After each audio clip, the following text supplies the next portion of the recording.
switch over, if we can, to the 7th Congressional District. Just call it a heat stroke convention that was held out in Doswell. I call it the Doswell disaster, that nominated Nick Freitas over 5 or 6 total Republicans running for that. What were your thoughts coming out of that convention? Well, I think, as you said, I think someone there said it was hotly contested, and only I think only the Virginia Republican Party could think up something like this, Chris. Only the Republican Party of Virginia is this fundamentally stupid.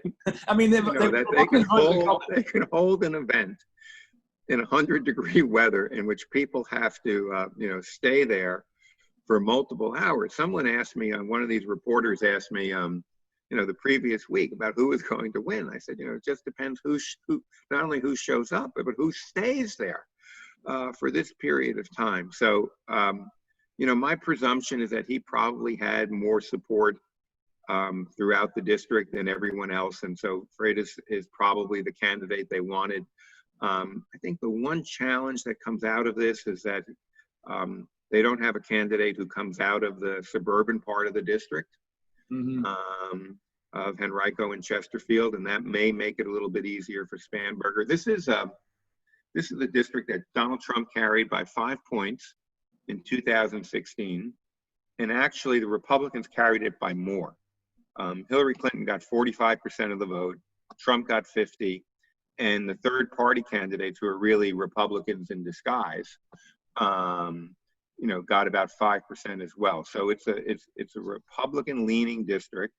Spanberger won in 2018. She's a remarkable candidate. She ran a great campaign, turned it into a social movement, and Dave Bratt ran what I consider to be one of the worst campaigns I've ever seen in running for Congress. You might recall that he kind of, avoided any talking to the media, seemed to avoid any crowds, and that was epitomized actually by the last evening of the campaign, where Spanberger went back to her own high school, you might recall, had 2,000 people, all of the Democratic leadership there endorsing her candidate.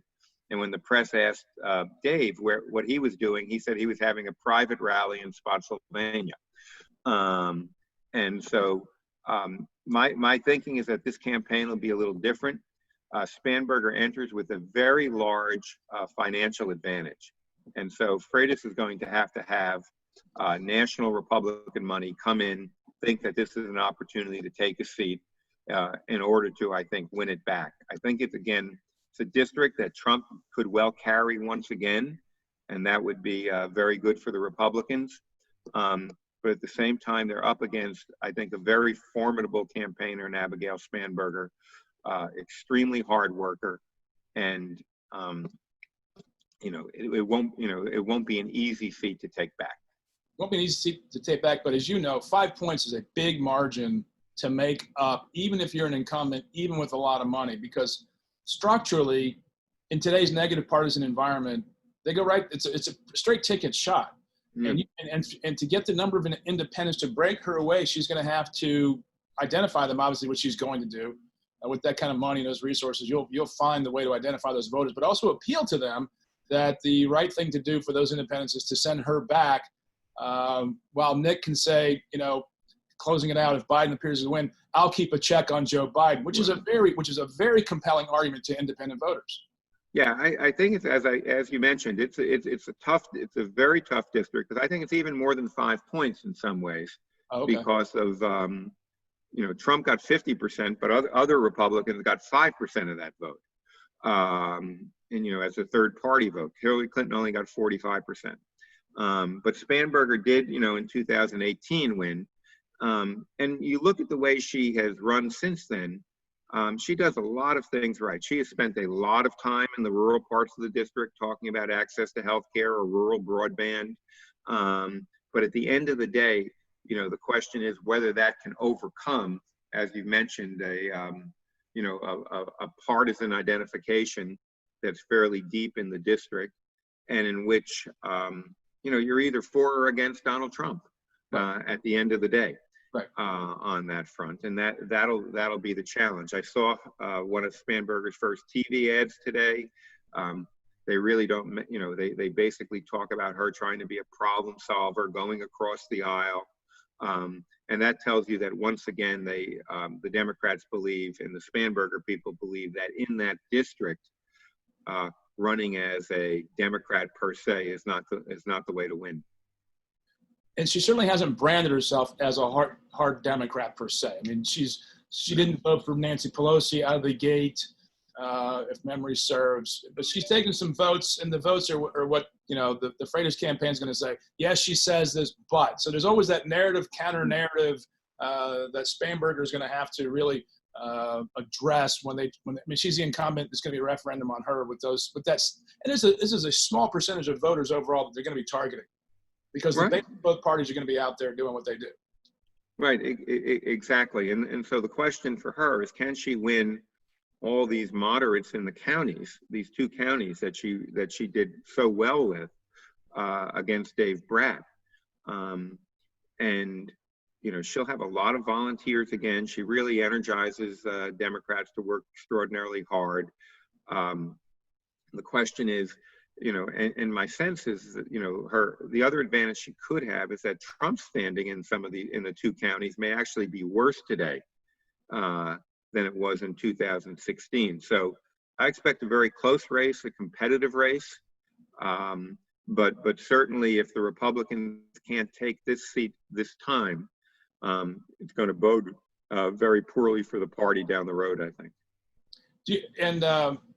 No way to predict redistricting going for 2022, what this district is going to look like, but obviously it's going to be probably more Richmond suburban centric, wouldn't you imagine? Well, we don't know, because we don't know what this redistricting is going to actually look like. And this was one of the things that I thought was very curious about the Democrats actually going along with the redistricting amendment, the bipartisan redistricting amendment, because I thought, you know, basically it puts a couple, you know, the Democrats could draw, if they held the power here, they could keep the Spanberger seat regardless of what happened here. They could keep the Luria seat, and they could probably knock off the 5th district seat as well if they wanted to. But certainly two out of those three they could hold very easily if they controlled redistricting.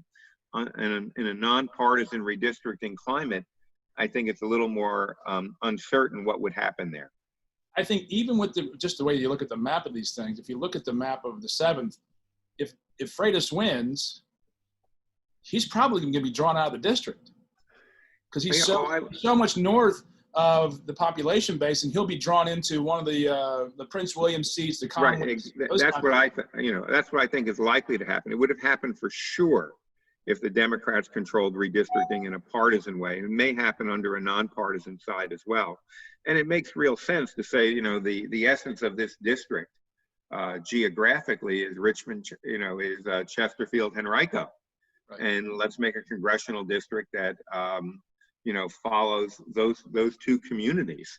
You know, I thought when I had chaired the bipartisan redistricting advisory commission that McDonald put together back when he was governor, that the best maps actually had a district that was sort of Richmond, Chesterfield, Henrico, or you could say Henrico, Chesterfield, Hanover. But you know, it would seem to me that makes a lot more sense in terms of community of interest than going up to Culpeper. I have to completely agree with you on that one. But that's the nature of politics, is to get into a redistricting. Op-ed this morning by Wyatt Durrett, hoping that people will continue to support the redistricting amendment. How do you see that redistricting amendment pan out this November? You know, those usually win pretty easily with when the public votes. You know, if you ask the public, you know, should you have a nonpartisan redistricting, or should you leave it to the politicians? They usually say, you know, let's take it away from the politicians. That's been sort of the national mood on that. So there are a lot of Democrats who really, particularly in the House of delegates, who object to this. They think, you know, why in the world did we do this?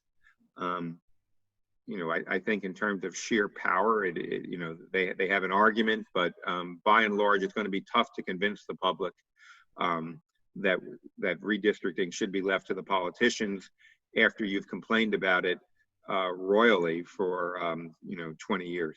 This is one of the things I found striking, and actually not surprising, but still striking, was the number of Democrats who came out and opposed it in the last session, trying to stop it, having campaigned on it for years and years. Do you think that hurts them in the next election cycle, especially for the House?